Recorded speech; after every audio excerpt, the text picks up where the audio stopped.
All physical life functions in accordance with natural laws. Once you remember these laws and apply them, you have mastered life at the physical level. What seems like punishment to you, or what you would call evil or bad luck, is nothing more than a natural law asserting itself. Then if I were to know these laws and obey them, I would never have a moment's trouble again. Is that what you're telling me? You would never experience yourself as being in what you call trouble. You would not understand any life situation to be a problem. You would not encounter any circumstance with trepidation. You would put an end to all worry, doubt, and fear.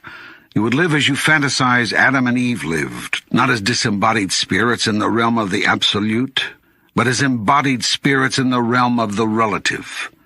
Yet you would have all the freedom, all the joy, all the peace, and all the wisdom, understanding, and power of the spirit you are. You would be a fully realized being. This is the goal of your soul. This is its purpose, to fully realize itself while in the body, to become the embodiment of all that it really is. This is my plan for you. This is my ideal, that I should become realized through you.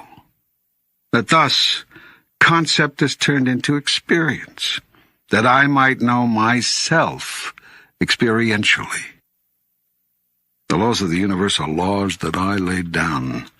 They are perfect laws, creating perfect function of the physical.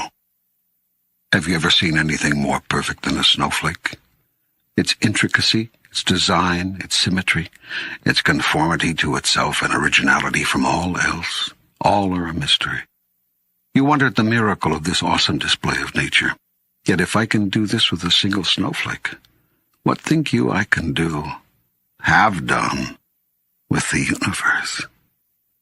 Were you to see the symmetry of it, the perfection of its design, from the largest body to the smallest particle, you would not be able to hold the truth of it in your reality.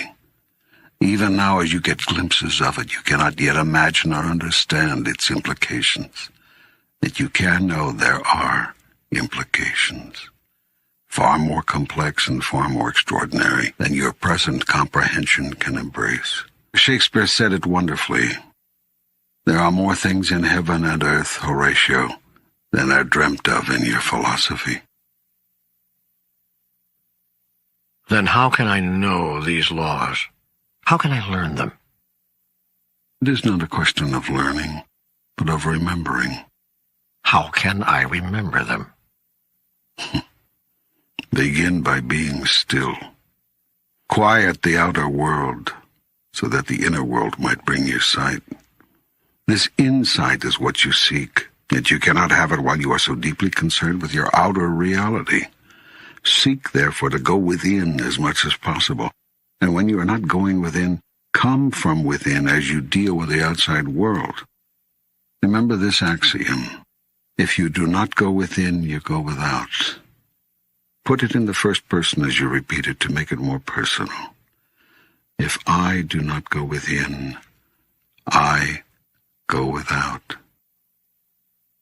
You have been going without all your life, yet you do not have to and never did. There is nothing you cannot be, there is nothing you cannot do, there is nothing you cannot have. Well, that sounds like a pie-in-the-sky promise. What other kind of promise would you have God make? Would you believe me if I promised you less? For thousands of years, people have disbelieved the promises of God for the most extraordinary reason. They were too good to be true. So you have chosen a lesser promise, a lesser love. For the highest promise of God proceeds from the highest love. Yet you cannot conceive of a perfect love, and so a perfect promise is also inconceivable, as is a perfect person. Therefore you cannot believe even in yourself. Failing to believe in any of this means failure to believe in God. For belief in God produces belief in God's greatest gift, unconditional love, and God's greatest promise, unlimited potential.